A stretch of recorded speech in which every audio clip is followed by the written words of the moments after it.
Shedaralon dikabarkan pasukan Azov Ukraina yang tersisa di Severodonetsk dalam masalah besar.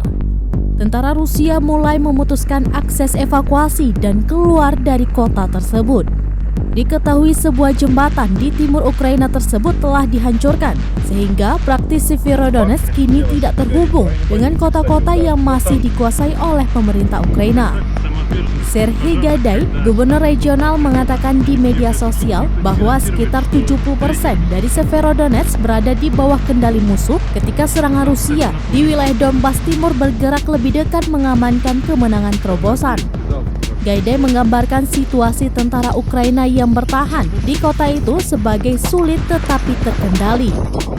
Sementara itu, ia mengatakan penghancuran jembatan terakhir di seberang sungai ke kota kembar Lysychansk berarti warga sipil yang masih berada di Severodonetsk terjebak dan tidak mungkin mengirimkan bantuan kemanusiaan.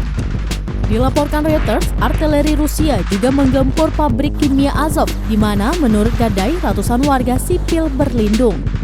Ukraina telah mengeluarkan seruan yang semakin mendesak untuk lebih banyak senjata berat barat untuk membantu mempertahankan Severodonetsk, yang menurut Kiev dapat memegang kunci pertempuran untuk wilayah Donbas Timur dan jalannya perang yang sekarang memasuki bulan keempat. Pada Senin malam, Presiden Volodymyr Zelensky mengatakan pertempuran untuk Donbas Timur akan dianggap sebagai salah satu yang paling brutal dalam sejarah Eropa. Wilayah tersebut yang terdiri dari provinsi Luhansk dan Donetsk diklaim oleh separatis Rusia.